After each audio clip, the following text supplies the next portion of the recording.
September 1, 2026, sisimulang linisin ng Panginoong Ama ang sanlibutan ito. Lahat ng alipin ng dyablo, alipin ng mundong to, ay makakaranas ng kaparusahan at kamatayan. Mga kapatid, mga kababayan ko, tumatayo po ang aking mga balahibo.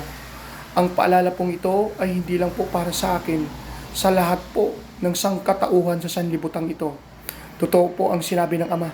Simula September 1, 2026, sisimulan niya ng linisin ang sanlibutan ito. Lahat ng alipin ng pera, lahat ng alipin ng mundong to, lahat ng alipin ng dyablo, lahat ng alipin ng kaliwaliwan ay makakaranas ng matinding pagdurusa, matinding kamatayan, mga kapatid, mga kababayan ko. Kaya ang sabi ng Panginoon, ipag-utos ko, isigaw ko sa buong mundo na malapit na ang pagbabalik ng Panginoong Jesucristo.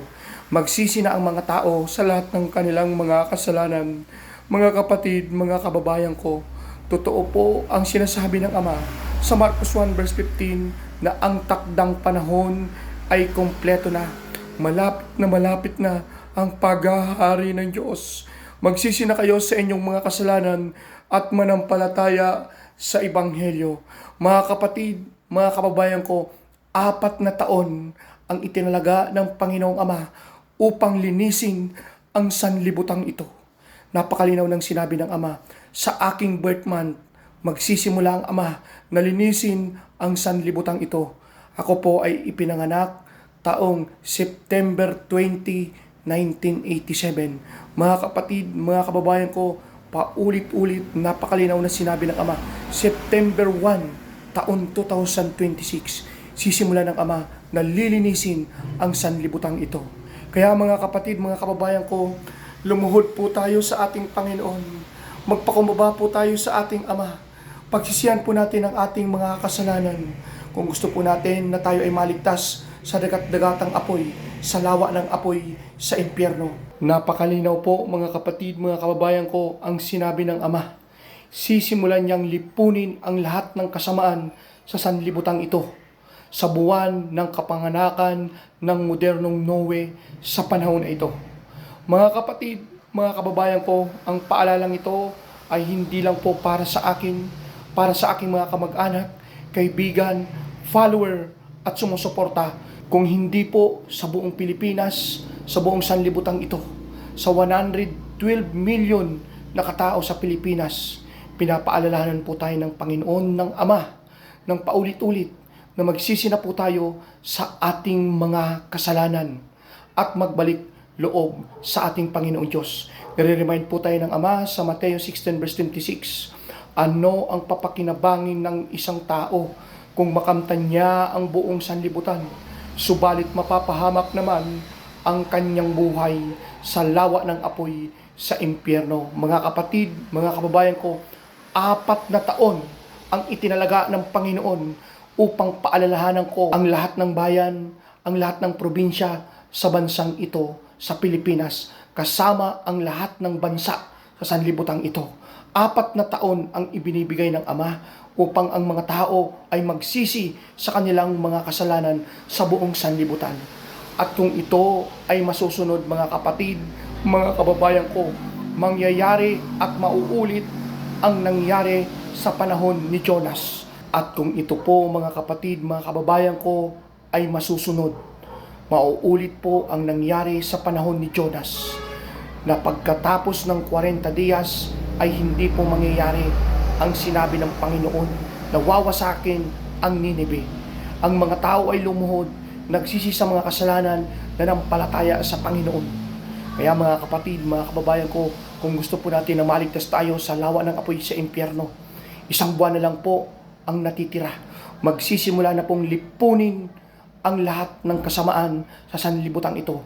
Lahat ng alipin ng dyablo, lahat ng alipin ng kasamaan, lahat ng alipin ni Satanas ay lilipunin ng Panginoon. Matinding kaparusahan, matinding kamatayan, karumal-dumal ang naghihintay po sa inyong mga kapatid, mga kababayan ko.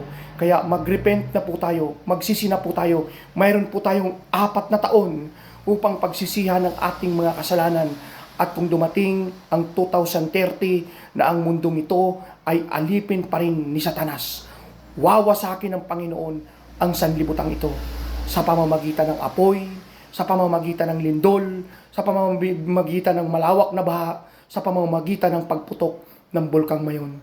Kaya mga kapatid, mga kababayan ko, kung naririnig mo ang boses kong ito, kung naririnig mo ang boses ng modernong Noe sa panahon na ito, lumuhod ka sa Ama, lumuhod ka sa Panginoon, magsisi ka na sa iyong mga kasalanan, sapagkat malapit na ang pagbabalik ng ating Panginoong Jesucristo. Sinabi po sa Juan 14 verse 6, Jesus is the way, the truth, and the life. No one come to the Father but through me. Sinasabi sa Tagalog, sinabi ni Jesus, ako ang daan, katotohanan at buhay. Walang sino man ang makakaparoon sa Ama kung hindi sa pamamagitan ko lamang. Kaya mga kapatid, mga kababayan ko, ang sambahin natin ay si Jesus. Hindi ang pera, hindi ang kasikatan, hindi ang kayamanan, kung hindi si Jesus lamang. Sapagkat siya lang ang nag-iisang daan sa kaligtasan natin. Mga kapatid, mga kababayan ko, kung gusto natin na maranasan natin ang buhay na walang hanggan na pangako ng ating Panginoong Ama. Uulitin ko po mga kapatid, mga kababayan ko, yung sinabi ng Ama sa John 3:16, sapagkat gayon na lamang ang pag-ibig ng Diyos sa buong sanlibutan. Kaya ibinigay niya ang kanyang nag-iisang bugtong na anak upang sino man ang sumampalataya sa Kanya, kailanman ay hindi mapapahamak, bagkus magkakaroon ng buhay na walang hanggan. Mga kapatid, mga kababayan, kung gusto natin na hindi tayo mapahamak sa bagyo, sa lindol, sa pagputok ng bulkang mayon, sa kabilang putukan, sa kabilang kagutuman, manampalataya tayo ng buong puso sa ating Panginoong Jesucristo. Si Jesus ang ating sambahin, hindi ang pera, hindi ang kayamanan, hindi ang kasikatan.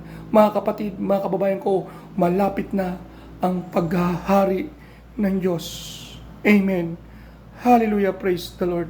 Sumayin niyo ang Panginoon at ang kapayapaan.